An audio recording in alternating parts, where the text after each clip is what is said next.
हैदराबाद की अंधेरी शुरुआत। ब्रजेश एक होनहार और मेहनती सॉफ्टवेयर इंजीनियर लड़का था जो उत्तर प्रदेश के एक छोटे से गांव से रहने वाला था। उसने अपनी काबिलियत और मेहनत से बड़ी आईटी कंपनी में नौकरी पाई थी और जब उसे हैदराबाद की मशहूर टेक कंपनी में काम करने का मौका मिला तो उसे लगा जैसे उसके सारे सपने सच हो गए हों। उसके माता पिता ने गर्व से उसे विदा किया और कहा कि अब वह शहर में जाकर बड़ा नाम कमाएगा। हैदराबाद पहुंचते ही उसे शहर की तेज रफ्तार और चमक दमक ने हैरान कर दिया। ऊंची ऊंची कांच की इमारतें, रात भर जगमगाती लाइटें और हर तरफ भागते लोग, सब कुछ किसी फिल्म जैसा लग रहा था। उसकी कंपनी आईटी पार्क के बीचों बीच स्थित थी, जहां सैकड़ों कर्मचारी दिन रात काम करते थे। पहले दिन जब वह ऑफिस पहुंचा तो उसे एक बड़े प्रोजेक्ट पर लगाया गया जिसमें आर्टिफिशियल इंटेलिजेंस आधारित सिक्योरिटी सिस्टम बनाना था। वह पूरे जोश से काम में जुट गया। लेकिन उसी शाम उसे ऑफिस की एक पुरानी विंग के बारे में पता चला जहां बहुत कम लोग जाते थे। कहा जाता था कि वहां पहले एक कर्मचारी की रहस्यमय मौत हुई थी और तब से वहां अजीब घटनाएं होती रहती हैं। ब्रजेश ने इन बातों को अंधविश्वास समझकर नजरअंदाज कर दिया। रात को जब वह अपने किराए के फ्लैट में पहुंचा तो थकान से चूर होकर सो गया। आधी रात करीब 3 बजे उसकी नींद अचानक खुली।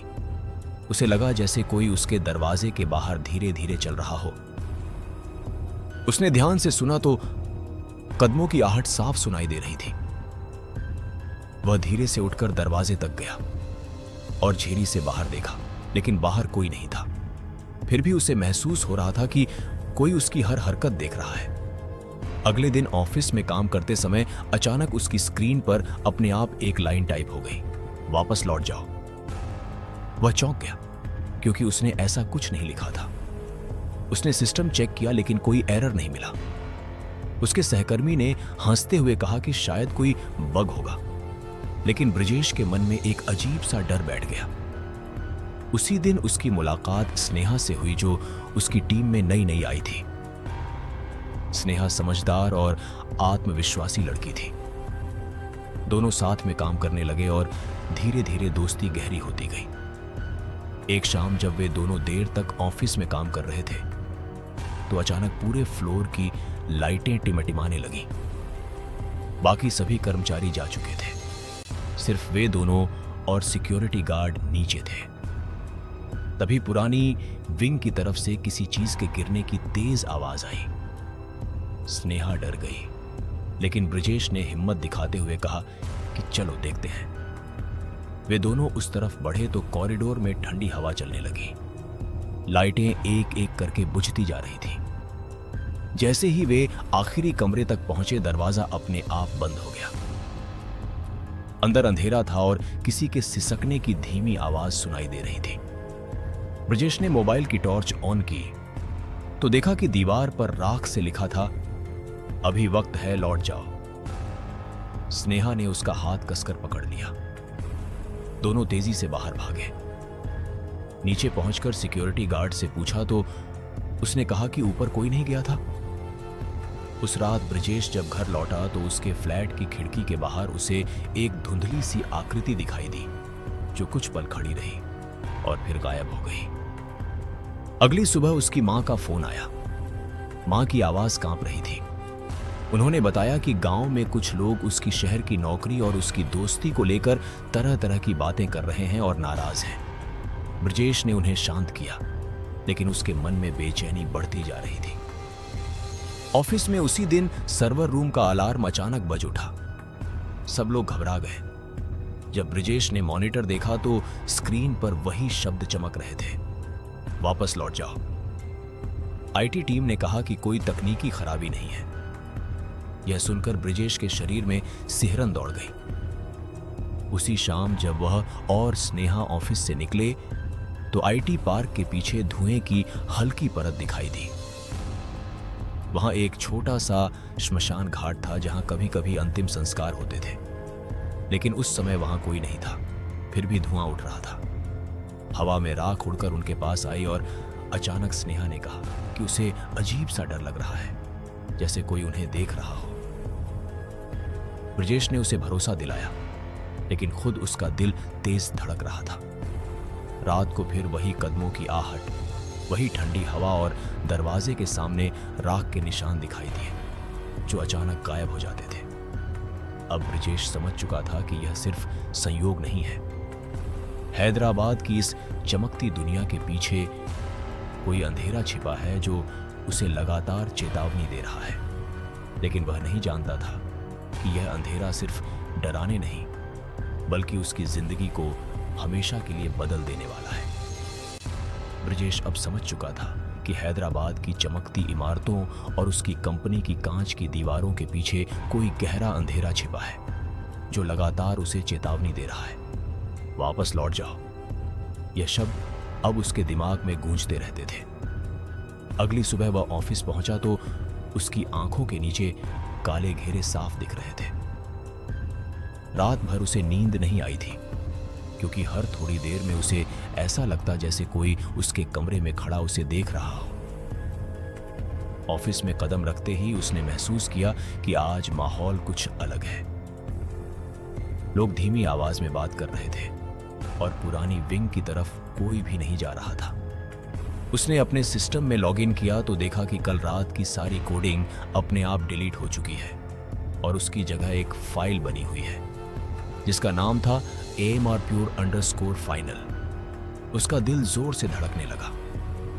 उसने फाइल खोलने की कोशिश की, लेकिन स्क्रीन काली हो गई और कुछ सेकंड बाद एक वीडियो अपने आप चलने लगा। वीडियो में धुंधला सा दृश्य था, जैसे किसी श्मशान घाट में कैमरा रखा हो। हवा में राख उड़ रही थी और दूर एक चिता जलती दिख रही थी।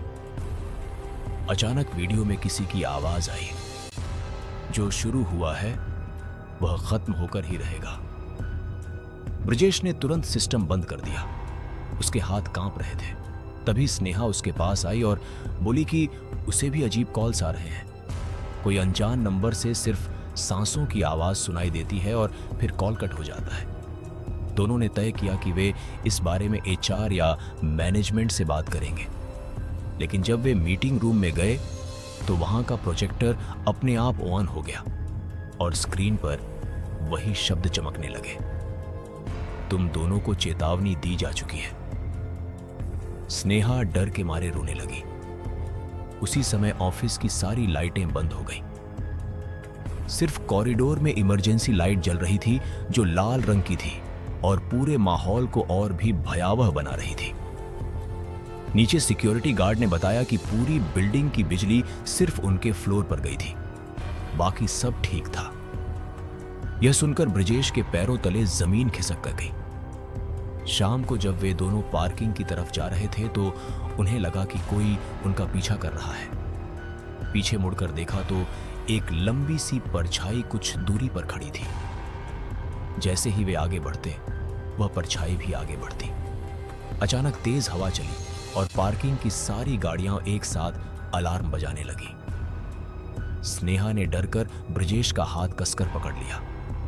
तभी उसके फोन पर एक मैसेज आया जिसमें लिखा था, अभी भी समय है। मैसेज किसी नंबर से नहीं बल्कि अननोन से आया था। उस रात ब्रजेश ने फैसला किया कि वह IT पार्क के पीछे वाले श्मशान घाट में जाकर देखेगा कि आखिर वहां क्या हो रहा है। देर रात वह अकेला वहां पहुंचा। आसमान में बादल थे और चांद आधा छिपा हुआ था। श्मशान घाट सुनसान था, लेकिन राख अभी भी ताजी लग रही थी, जैसे कुछ देर पहले ही चिता जली हो। अचानक उसे पीछे से किसी के कदमों की आहट सुनाई दी। उसने मुड़कर देखा तो कोई नहीं था, लेकिन जमीन पर 2 जोड़ी पैरों के निशान बन रहे थे, जैसे कोई अदृश्य व्यक्ति चल रहा हो। उसका दिल तेजी से धड़कने लगा। तभी उसके सामने एक जली हुई सी आकृति उभरी, जिसकी आंखें अंगारों की तरह चमक रही थीं। वह आकृति कुछ बोल नहीं रही थी, लेकिन उसकी नजरें सीधे ब्रजेश पर थीं। ब्रजेश पीछे हटने लगा, लेकिन उसके पैर जैसे जमीन में धंस गए हों।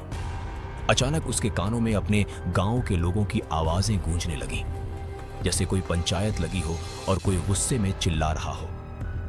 वह आवाजें साफ नहीं थीं, लेकिन उनमें नफरत और क्रोध भरा था।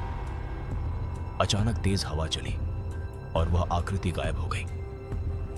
ब्रजेश जमीन पर गिर पड़ा। जब उसे होश आया तो सुबह हो चुकी थी और वह श्मशान घाट के बीचों बीच पड़ा था। आसपास कोई नहीं था, लेकिन उसकी जेब में एक कागज रखा था जिस पर लिखा था, अमरपुर से भागकर कोई नहीं बचता। यह पढ़कर उसके शरीर में सिहरन दौड़ गई। वह तुरंत ऑफिस पहुंचा और स्नेहा को सब बताया। स्नेहा ने घबराते हुए कहा कि उसके पिता और गांव के कुछ लोग हैदराबाद आने की बात कर रहे हैं क्योंकि उन्हें उनके रिश्ते की खबर मिल चुकी है। ब्रजेश समझ नहीं पा रहा था कि यह सब महज इत्तेफाक है या किसी बड़ी साजिश की शुरुआत। उसी शाम ऑफिस की पुरानी विंग में फिर से हलचल हुई। इस बार कई कर्मचारियों ने भी चीखने की आवाज सुनी। मैनेजमेंट ने उस हिस्से को अस्थायी रूप से बंद करने का फैसला किया, लेकिन ब्रजेश जानता था कि समस्या दीवारों के पीछे नहीं बल्कि उसके अतीत से जुड़ी है। रात को जब वह फ्लैट में पहुंचा तो दरवाजे पर राख से बना एक निशान था जो बिल्कुल वैसा था जैसा उसके गांव के श्मशान घाट में होता था। अंदर जाकर उसने देखा कि उसकी दीवार पर एक नया संदेश लिखा था, तीसरी रात आखिरी होगी। अब ब्रजेश के पास सिर्फ 2 रातें थीं, लेकिन उसे नहीं पता था कि तीसरी रात में क्या होने वाला है। डर अब उसके जीवन का हिस्सा बन चुका था और परछाइयां उसके हर कदम के साथ चल रही थी। तीसरी रात का श्राप ब्रजेश के कमरे की दीवार पर राख से लिखा था, तीसरी रात आखिरी होगी। और यह पढ़कर उसके शरीर में जैसे खून जम गया। उसने घड़ी देखी तो रात के 11 बज रहे थे, यानी आधी रात आने में बस 1 घंटा बाकी था। उसके दिमाग में 1000 सवाल घूम रहे थे।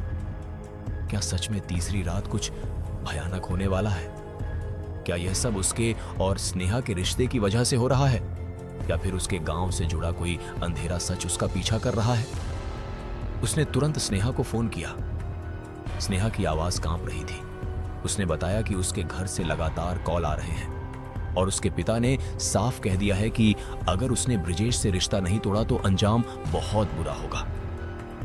ब्रजेश ने उसे हिम्मत दी, लेकिन खुद उसके हाथ पसीने से भीग चुके थे। जैसे ही रात के 12 बजे अचानक पूरे फ्लैट की लाइट चली गई। बाहर तेज हवा चलने लगी और खिड़की अपने आप जोर जोर से हिलने लगी। अंधेरे में उसे लगा जैसे कमरे के कोने में कोई खड़ा है।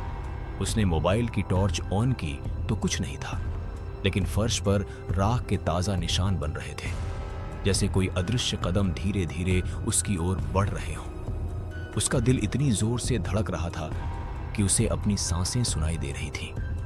तभी उसके लैपटॉप की स्क्रीन अपने आप ऑन हो गई। स्क्रीन पर वही वीडियो चलने लगा जिसमें श्मशान घाट दिख रहा था, लेकिन इस बार दृश्य साफ था। उस जलती चिता के पास 2 परछाइयां खड़ी थीं और धीरे धीरे वे परछाइयां उसका और स्नेहा का रूप लेने लगी। ब्रजेश चीखना चाहता था, लेकिन आवाज गले में अटक गई। अचानक वीडियो में आग भड़क उठी और स्क्रीन काली हो गई। उसी समय दरवाजे पर जोर से दस्तक हुई। वह डरते डरते दरवाजा खोलने गया, लेकिन बाहर कोई नहीं था। सिर्फ दरवाजे के सामने जमीन पर राख से एक गोला बना था, जिसके बीच में लिखा था, समय पूरा हुआ। घबराकर उसने दरवाजा बंद कर लिया। तभी उसके फोन पर स्नेहा का मैसेज आया, नीचे कोई खड़ा है और मेरा नाम पुकार रहा है। ब्रजेश बिना समय गंवाए फ्लैट से बाहर भागा और स्नेहा के अपार्टमेंट की ओर दौड़ा। सड़कें सुनसान थीं, लेकिन उसे बार बार ऐसा लग रहा था जैसे कोई पीछे पीछे चल रहा हो। जब वह स्नेहा के बिल्डिंग के नीचे पहुंचा तो देखा कि वह दरवाजे के पास खड़ी कांप रही है। उसने बताया कि उसने खिड़की से नीचे झांका तो उसे श्मशान घाट जैसा दृश्य दिखा, जबकि सामने तो सिर्फ सड़क होनी चाहिए थी। तभी अचानक आसमान में बादल गरजे और बिजली चमकी। कुछ सेकंड के लिए पूरी सड़क रोशनी से भर गई और उसी रोशनी में उन्होंने देखा कि सामने की दीवार पर एक लंबी काली आकृति खड़ी है, जिसकी आंखें जलते अंगारों की तरह चमक रही हैं। बिजली जाते ही वह आकृति गायब हो गई। दोनों ने तय किया कि वे अब यह शहर छोड़ देंगे। लेकिन जैसे ही वे टैक्सी बुक करने लगे, उनके फोन की स्क्रीन पर एक साथ वही शब्द चमक उठे, भागकर भी कहां जाओगे। उसी समय स्नेहा के पिता का कॉल आया। उनकी आवाज में गुस्सा साफ झलक रहा था। उन्होंने कहा कि वे हैदराबाद पहुंच चुके हैं और सुबह तक सब खत्म कर देंगे। कॉल कटते ही हवा और ठंडी हो गई। ब्रजेश को महसूस हुआ कि अब खतरा सिर्फ परछाइयों से नहीं बल्कि असली लोगों से भी है।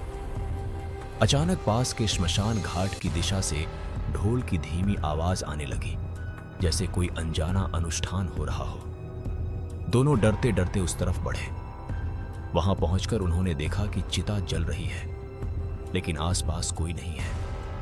आग की लपटें अजीब ढंग से ऊपर उठ रही थीं, जैसे किसी को पुकार रही हो। अचानक आग के बीच उन्हें अपना ही चेहरा दिखाई दिया। स्नेहा चीख पड़ी। उसी क्षण तेज हवा चली और राख उनके चारों तरफ घूमने लगी, जैसे कोई अदृश्य शक्ति उन्हें घेरे हुए हो। ब्रजेश ने स्नेहा का हाथ पकड़ा और पीछे हटने लगा, लेकिन जमीन पर बने राख के गोले ने उनके कदम रोक दिए। तभी उसके कानों में गांव की आवाजें गूंजने लगीं, लोगों का गुस्सा, धमकियां और किसी पंचायत का फैसला। वह समझ गया कि तीसरी रात सिर्फ डराने के लिए नहीं थी, बल्कि यह किसी बड़े अंजाम की शुरुआत है। अचानक आग बुझ गई और चारों तरफ सन्नाटा छा गया। जब उन्होंने पीछे मुड़कर देखा तो श्मशान घाट फिर से खाली था, जैसे कुछ हुआ ही ना हो। लेकिन उनके हाथों पर राख के गहरे निशान बने हुए थे, जो किसी जलते हुए प्रतीक जैसे लग रहे थे। ब्रजेश ने महसूस किया कि अब यह खेल उनके बस से बाहर है। परछाइयां अब सिर्फ दिख नहीं रही थीं, बल्कि उनकी किस्मत लिख रही थी। और सुबह होने से पहले कुछ ऐसा होने वाला था जो उनकी जिंदगी हमेशा के लिए बदल देगा। जब अंधेरा सबसे गहरा होता है। ब्रजेश और स्नेहा श्मशान घाट से वापस लौट आए थे, लेकिन उनके मन में बैठा डर अब हकीकत का रूप लेने लगा था। आसमान में हल्की नीली रोशनी उभर रही थी, पर हवा अब भी ठंडी और भारी थी, जैसे उसमें कोई अनजाना बोझ हो। तभी स्नेहा के फोन पर फिर कॉल आया। इस बार नंबर उसके पिता का था। आवाज सख्त और गुस्से से भरी थी। उन्होंने कहा कि वे हैदराबाद पहुंच चुके हैं और उन्हें सब पता है। उन्होंने यह भी कहा कि गांव के कुछ लोग उनके साथ हैं और वे इस रिश्ते को खत्म करके ही वापस लौटेंगे। कॉल कटते ही स्नेहा के हाथ कांपने लगे। ब्रजेश ने उसे संभाला, लेकिन उसके अपने भीतर डर और गुस्से का तूफान चल रहा था। उसे महसूस हो रहा था कि अब खतरा सिर्फ रहस्यमय परछाइयों से नहीं, बल्कि इंसानी नफरत से भी है। दोनों ने तय किया कि वे दिन निकलते ही पुलिस से संपर्क करेंगे। लेकिन जैसे ही वे स्नेहा के अपार्टमेंट की सीढ़ियां चढ़ रहे थे, ऊपर की लाइटें एक एक करके बुझने लगीं। आखिरी सीढ़ी पर पहुंचते ही पूरी बिल्डिंग में अजीब सी खामोशी छा गई। दरवाजा खोलते ही कमरे के अंदर राख की गंध और भी तेज थी। दीवार पर नया संदेश उभरा हुआ था, अंत पास है। यह देखकर स्नेहा की आंखों से आंसू बह निकले। ब्रजेश ने खुद को संभालते हुए कमरे की खिड़की बंद की, लेकिन बाहर सड़क पर उसे 4-5 परछाइयां खड़ी दिखाई दी। वे इंसानों जैसी लग रही थीं, पर उनके चेहरे साफ नहीं दिख रहे थे। कुछ ही पलों में वे गायब हो गईं। दोपहर तक माहौल और तनावपूर्ण हो गया। ऑफिस से लगातार कॉल आ रहे थे, क्योंकि ब्रजेश और स्नेहा दोनों काम पर नहीं पहुंचे थे। जब ब्रजेश ने कंपनी के मैनेजर को स्थिति बताई तो उन्होंने कहा कि ऑफिस के बाहर कुछ अनजान लोग पूछताछ कर रहे थे। यह सुनकर ब्रजेश का दिल बैठ गया। उसे समझ आ गया कि गांव से आए लोग उन्हें ढूंढते हुए कंपनी तक पहुंच चुके हैं। शाम होते होते स्नेहा के पिता और कुछ गांव वाले सच में उनके अपार्टमेंट के नीचे आ गए। उनकी आंखों में गुस्सा और चेहरे पर सख्ती साफ झलक रही थी। माहौल में तनाव इतना था कि हवा भी भारी लग रही थी। ब्रजेश ने नीचे जाकर बात करने की कोशिश की।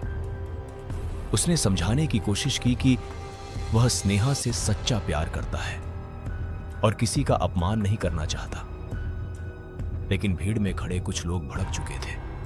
शब्दों का टकराव तेज हो गया। स्नेहा भी नीचे आ गई और उसने अपने पिता से कहा कि वह अपनी जिंदगी का फैसला खुद करेगी। यह सुनते ही माहौल और गर्म हो गया।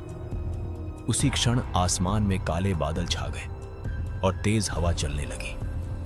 पास के श्मशान घाट की दिशा से राख उड़ती हुई आई और सबके बीच घूमने लगी।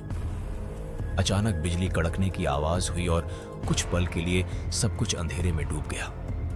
जब रोशनी लौटी तो माहौल सुतिया और भी भयावह हो चुका था। भीड़ में अफरा तफरी मच गई।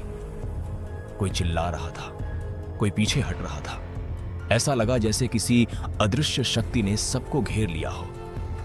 उसी अफरा तफरी में ब्रजेश और स्नेहा एक दूसरे का हाथ पकड़े खड़े थे। उनके आसपास लोग गुस्से में थे। हालात नियंत्रण से बाहर जा रहे थे। अचानक श्मशान घाट की दिशा से ढोल की वही धीमी आवाज फिर सुनाई दी। हवा में राख का चक्रवात बन गया जो सबके चारों तरफ घूमने लगा।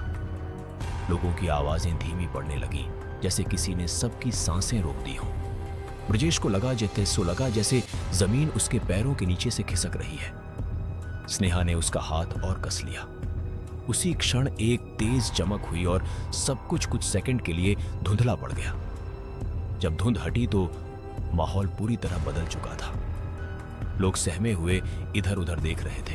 कुछ लोग जमीन पर बैठे थे, कुछ भागने की कोशिश कर रहे थे। किसी को समझ नहीं आ रहा था कि अभी क्या हुआ। ब्रजेश और स्नेहा एक दूसरे के सामने खड़े थे। उनके चेहरे पर डर और अविश्वास साफ दिख रहा था।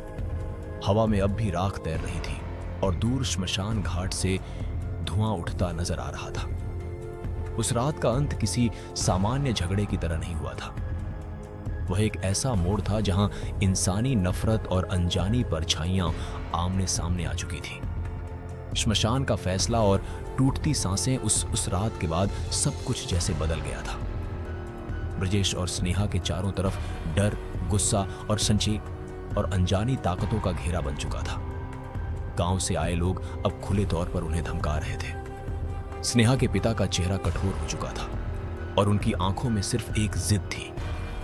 दूसरी ओर श्मशान घाट की दिशा से हर रात उठने वाला धुआं अब और भी गाढ़ा दिखाई देता था, जैसे कोई अदृश्य शक्ति इस पूरे घटनाक्रम की गवाह हो। अगले दिन ऑफिस पहुंचना भी किसी युद्ध से कम नहीं था। कंपनी के बाहर कुछ लोग खड़े होकर पूछताछ कर रहे थे। मैनेजमेंट ने सुरक्षा बढ़ा दी थी, लेकिन माहौल में डर साफ महसूस हो रहा था। ब्रजेश अपने सिस्टम के सामने बैठा तो उसकी स्क्रीन पर अचानक कोड की जगह राख जैसी बनावट उभर आई। फिर शब्द दिखाई दिए, फैसला हो चुका है। उसका गला सूख गया। उसने सिस्टम बंद किया, लेकिन उसके दिमाग में वही शब्द गूंजते रहे। शाम को जब वह स्नेहा से मिला तो उसने बताया कि उसके पिता ने आखिरी बार चेतावनी दी है। वे कह चुके थे कि अगर वह ब्रजेश से दूर नहीं हुई तो वे समाज के सामने उसे शर्मिंदा करेंगे और इस रिश्ते को खत्म कर देंगे। स्नेहा डरी हुई थी, लेकिन उसने साफ कहा कि वह पीछे नहीं हटेगी। उसी रात अचानक उनके अपार्टमेंट के बाहर शोर मच गया। कुछ लोग इकट्ठा हो गए थे। आवाजें तेज थीं, आरोप और गुस्से से भरी हुई। ब्रजेश नीचे गया तो माहौल बेहद तनावपूर्ण था। शब्दों का टकराव फिर से शुरू हो गया। हालात इतने बिगड़ गए कि धक्का मुक्की की नौबत आ गई। अफरा तफरी में दोनों को भीड़ ने घेर लिया। किसी ने चिल्लाकर कहा कि उन्हें सबक सिखाना होगा। माहौल नियंत्रण से बाहर हो चुका था। उसी समय अचानक तेज हवा चली और पास के श्मशान घाट की दिशा से राख उड़ती हुई आई। कुछ पल के लिए सब कुछ धुंधला हो गया। लोग चीख रहे थे, कोई पीछे हट रहा था, कोई आगे बढ़ रहा था। उस अराजकता में ब्रजेश और स्नेहा एक दूसरे से अलग हो गए। कुछ ही क्षणों में सब कुछ जैसे थम गया। शोर धीमा पड़ गया। जमीन पर सन्नाटा था। लोग घबराए हुए पीछे हट रहे थे। किसी ने पुलिस को बुला लिया था। रात गहरी हो चुकी थी। श्मशान घाट की दिशा से फिर वही ढोल की धीमी आवाज सुनाई दी। अगली सुबह शहर में खबर फैल चुकी थी कि रात की हिंसक झड़प में 2 युवाओं की मौत हो गई। पुलिस जांच कर रही थी, लेकिन सच्चाई उस धुएं और राख के पीछे कहीं छिपी थी। ब्रजेश और स्नेहा अब इस दुनिया में नहीं थे, पर कहानी खत्म नहीं हुई थी। उसी रात श्मशान घाट में 2 चिताएं जली, हवा में राख तैर रही थी और आसमान में बादल छाए थे। कुछ लोगों ने दावा किया कि उन्होंने आग की लपटों में 2 आकृतियां देखी जो एक दूसरे का हाथ थामे खड़ी थी। कंपनी में भी अजीब घटनाएं शुरू हो गई। देर रात काम करने वाले कर्मचारियों ने कहा कि उन्हें कीबोर्ड अपने आप चलते दिखते हैं और स्क्रीन पर 2 नाम चमकते हैं, ब्रजेश और स्नेहा। ऑफिस की पुरानी विंग में अब कोई नहीं जाता। वहां कभी कभी 2 परछाइयां साथ साथ चलते हुए दिखाई देती हैं। अपार्टमेंट के बाहर भी लोग कहते हैं कि आधी रात को राख के 2 निशान बनते हैं जो फिर अचानक गायब हो जाते हैं। गांव में भी चर्चा फैल गई कि जो हुआ वह सिर्फ इंसानी गुस्से का परिणाम नहीं था, बल्कि किसी अदृश्य श्राप का हिस्सा था। स्नेहा के पिता खामोश हो गए थे। उनकी आंखों में पछतावा था, लेकिन अब बहुत देर हो चुकी थी। हैदराबाद का वह आईटी पार्क अब भी जगमगाता है, लेकिन उसके पीछे का श्मशान घाट हर रात धुएं की एक पतली लकीर आसमान में छोड़ता है, मानो याद दिला रहा हो कि कुछ कहानियां मौत के बाद भी खत्म नहीं होती। ब्रजेश और स्नेहा की कहानी अब सिर्फ एक प्रेम कहानी नहीं रही, बल्कि एक ऐसी डरावनी दास्तान बन चुकी थी जो इंसानी नफरत और अनजानी ताकतों के टकराव की गवाही देती है। और यह सब अभी भी खत्म नहीं हुआ था, क्योंकि जिनकी सांसें थम चुकी थीं, उनकी परछाइयां अब भी जिंदा थीं। आखिरी सच और अमर परछाइयां ब्रजेश और स्नेहा की मौत के बाद हैदराबाद का माहौल धीरे धीरे सामान्य होता दिखने लगा। लेकिन जो लोग उस रात के गवाह थे वे जानते थे कि सब कुछ सामान्य नहीं था। श्मशान घाट में जली उन 2 चिताओं की राख जैसे अब भी हवा में घुली हुई थी। आईटी पार्क की ऊंची इमारतें पहले की तरह चमक रही थीं। लोग काम पर आ रहे थे, मीटिंग्स हो रही थीं, प्रोजेक्ट्स पूरे हो रहे थे। लेकिन रात होते ही कंपनी की पुरानी विंग में अजीब घटनाएं शुरू हो जाती। कई कर्मचारियों ने शिकायत की कि उनके कंप्यूटर अपने आप ऑन हो जाते हैं और स्क्रीन पर कोड की जगह राख जैसी बनावट उभर आती है। कुछ देर बाद 2 नाम दिखाई देते हैं, ब्रजेश और स्नेहा। आईटी टीम ने कई बार सिस्टम चेक किया, सर्वर बदले, कैमरे लगाए, लेकिन कुछ भी असामान्य रिकॉर्ड नहीं हुआ। फिर भी आधी रात के बाद उस फ्लोर पर कोई रुकने की हिम्मत नहीं करता था। उधर श्मशान घाट के पास रहने वाले लोगों ने बताया कि कभी कभी देर रात 2 परछाइयां साथ साथ खड़ी दिखाई देती हैं, जैसे कोई एक दूसरे का हाथ थामे हो। हवा चलती तो राख का हल्का चक्रवात बनता और फिर अचानक सब शांत हो जाता। स्नेहा के पिता पूरी तरह टूट चुके थे। वे हैदराबाद से वापस गांव लौट गए, लेकिन वहां भी उन्हें चैन नहीं मिला। रात में उन्हें अक्सर ऐसा लगता जैसे कोई दरवाजे के बाहर खड़ा है। कई बार उन्होंने सपने में देखा कि श्मशान घाट की आग के बीच से 2 आकृतियां उन्हें देख रही हैं, बिना कुछ कहे, बस देख रही हैं। उनका गुस्सा अब पछतावे में बदल चुका था। गांव में भी यह कहानी फैल गई कि जो हुआ वह सिर्फ इंसानी हाथों का काम नहीं था, बल्कि उस नफरत ने किसी अनजानी शक्ति को जगा दिया था। हैदराबाद में ब्रजेश का फ्लैट कुछ समय तक खाली रहा। जो भी नया किराएदार आता कुछ ही दिनों में घर छोड़ देता। उनका कहना था कि रात के 3 बजे दरवाजे के बाहर धीमे कदमों की आहट सुनाई देती है और कभी कभी खिड़की के शीशे पर राख से 2 गोल निशान बन जाते हैं। एक बार तो एक किराएदार ने दावा किया कि उसने साफ देखा कि कमरे के कोने में 2 धुंधली आकृतियां खड़ी थीं, जो कुछ पल बाद गायब हो गईं। कंपनी ने आखिरकार पुरानी विंग को स्थायी रूप से बंद कर दिया।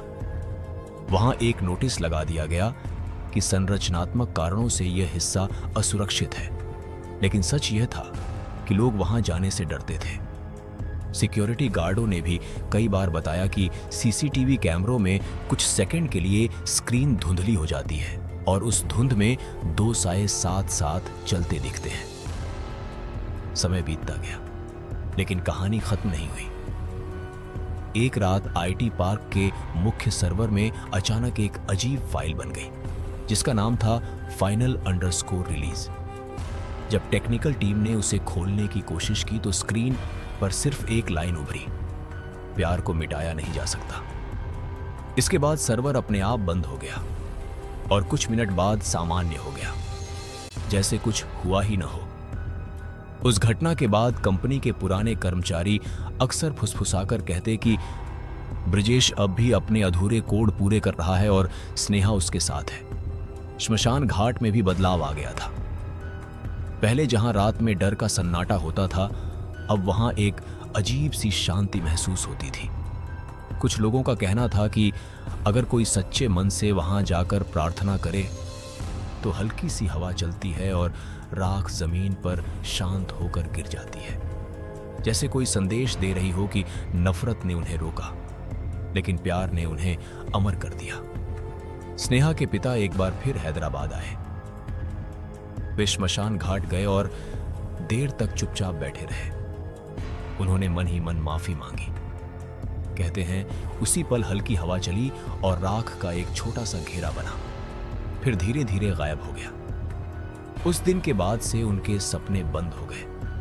लेकिन आईटी पार्क की कहानी आज भी खत्म नहीं हुई है। जो भी देर रात वहां काम करता है उसे कभी कभी महसूस होता है कि उसके पीछे कोई खड़ा है। स्क्रीन पर टिमटिमाहट होती है और कीबोर्ड पर हल्की सी आवाज आती है। अगर कोई ध्यान से सुने तो जैसे दो धीमी सांसें साथ साथ चल रही हों। हैदराबाद की वह अंधेरी शुरुआत अब एक दंत कथा बन चुकी है। लोग कहते हैं कि यह कहानी सिर्फ एक प्रेम कथा नहीं बल्कि चेतावनी है कि जब इंसानी नफरत हद पार कर जाती है तो उसका अंजाम सिर्फ लोगों को नहीं, जगहों को भी बदल देता है। ब्रिजेश और स्नेहा की सांसें भले थम गईं, लेकिन उनकी परछाइयां अब भी जिंदा हैं।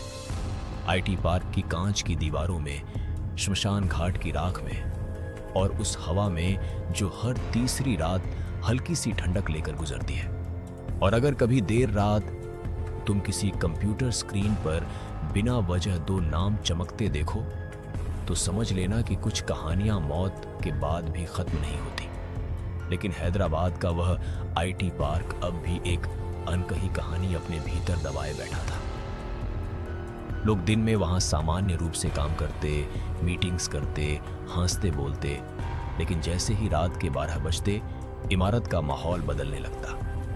सिक्योरिटी गार्ड अब भी कहते थे कि ठीक 3 बजे कुछ सेकंड के लिए पूरी बिल्डिंग की हवा ठंडी हो जाती है, जैसे एसी अचानक बहुत तेज कर दिया गया हो, जबकि सिस्टम सामान्य रहता। उस रात कंपनी में एक नया सीनियर डेवलपर ज्वाइन हुआ था। नाम था आदित्य। उसे पुरानी कहानियों पर विश्वास नहीं था। उसने सुना था कि लोग ब्रिजेश और स्नेहा के नाम से डरते हैं, लेकिन उसने इसे सिर्फ अफवाह समझा। प्रोजेक्ट डेडलाइन के कारण वह देर रात तक ऑफिस में रुका रहा। करीब 2:30 बजे उसने महसूस किया कि आसपास की सभी केबिन खाली हैं और पूरा फ्लोर असामान्य रूप से शांत है। उसने अपने हेडफोन उतारे तो हल्की सी टाइपिंग की आवाज सुनाई दी, जैसे कोई तेजी से कीबोर्ड चला रहा हो। उसने सोचा शायद कोई और भी रुका होगा। वह आवाज की दिशा में बढ़ा तो पाया कि पुरानी विंग की ओर से हल्की रोशनी आ रही है, जबकि वह हिस्सा आधिकारिक रूप से बंद था। उसके कदम अपने आप उस तरफ बढ़ने लगे। जैसे ही वह दरवाजे के पास पहुंचा, अंदर से स्क्रीन की हल्की नीली चमक दिखाई दी। उसने दरवाजा हल्का सा धक्का दिया, जो आश्चर्यजनक रूप से खुल गया। अंदर धूल जमी हुई थी, लेकिन एक डेस्क पर कंप्यूटर ऑन था। स्क्रीन पर कोड चल रहा था और नीचे 2 नाम चमक रहे थे, brijesh.exe और sneha.sys। आदित्य का गला सूख गया। उसने पास जाकर देखा तो कोड किसी साधारण प्रोग्राम का नहीं था, बल्कि एक तरह का एनक्रिप्टेड संदेश था। अचानक स्क्रीन पर शब्द उभरे, क्या तुम सुन सकते हो? उसका दिल जोर से धड़कने लगा। उसने घबराकर पीछे कदम बढ़ाया। तभी कमरे की लाइट अपने आप बंद हो गई। अंधेरे में उसे लगा जैसे उसके पीछे कोई खड़ा है। उसने पलटकर देखा तो 2 धुंधली परछाइयां दरवाजे के पास थीं। वे डरावनी नहीं लग रही थी, बल्कि शांत थी, जैसे बस मौजूद हों। कुछ सेकंड बाद दरवाजा अपने आप बंद हो गया और कमरे में फिर सन्नाटा छा गया। अगले दिन आदित्य ने यह बात किसी को नहीं बताई, लेकिन उसने अपने सिस्टम में लॉग्स चेक किए। हैरानी की बात यह थी कि रात 3 बजे कंपनी के मुख्य सर्वर में एक ऑटोमेटेड बैकअप बना था जिसका नाम था ash_archive। जब उसने उसे एक्सेस किया तो उसमें कई पुरानी फाइलें थीं जिनमें ब्रिजेश के अधूरे प्रोजेक्ट और स्नेहा के नोट्स शामिल थे। आखिरी फाइल में सिर्फ एक लाइन लिखी थी, अगर प्यार सच्चा हो तो कहानी खत्म नहीं होती। उसी शाम श्मशान घाट के पास रहने वाले एक बुजुर्ग ने बताया कि पिछली रात उन्होंने 2 आकृतियां देखी जो आग की लौ के पास खड़ी थी, लेकिन आग जल नहीं रही थी, बस हल्की रोशनी थी। वे आकृतियां धीरे धीरे राख में बदल गईं और हवा में घुल गईं। गांव में भी खबर पहुंची कि स्नेहा के पिता ने आखिरकार पंचायत के सामने स्वीकार किया कि नफरत ने उनसे बहुत बड़ी गलती करवा दी। उस दिन से अमरपुर और हैदराबाद के बीच की कहानी एक चेतावनी बन गई। आईटी पार्क में अब भी लोग कहते हैं कि अगर कोई सच्चे दिल से देर रात काम करे और डरने के बजाय सम्मान महसूस करे तो स्क्रीन पर एक हल्की सी टिमटिमाहट होती है, जैसे कोई मदद कर रहा हो। आदित्य ने कुछ हफ्तों बाद उसी एन्क्रिप्टेड कोड को पूरा किया और वह कंपनी का सबसे सफल प्रोजेक्ट बन गया। उसने कभी किसी से यह नहीं कहा कि वह कोड किसने पूरा किया, लेकिन उसे पता था कि कुछ लाइनें उसने नहीं लिखी। कहानी का अंत शायद कभी नहीं होगा, क्योंकि हर तीसरी रात हल्की सी ठंडी हवा अब भी उस इमारत में घूम जाती है। फर्क सिर्फ इतना है कि पहले उस हवा में डर था, अब उसमें एक अजीब सी शांति है। ब्रजेश और स्नेहा की परछाइयां अब भटकती आत्माएं नहीं, बल्कि एक याद बन चुकी हैं, जो यह याद दिलाती है कि नफरत से जन्मी आग सब कुछ जला सकती है, लेकिन सच्चे प्रेम की राख भी हमेशा किसी न किसी रूप में जिंदा रहती है। और अगर कभी देर रात तुम्हें कीबोर्ड की धीमी आवाज सुनाई दे तो डरना मत, शायद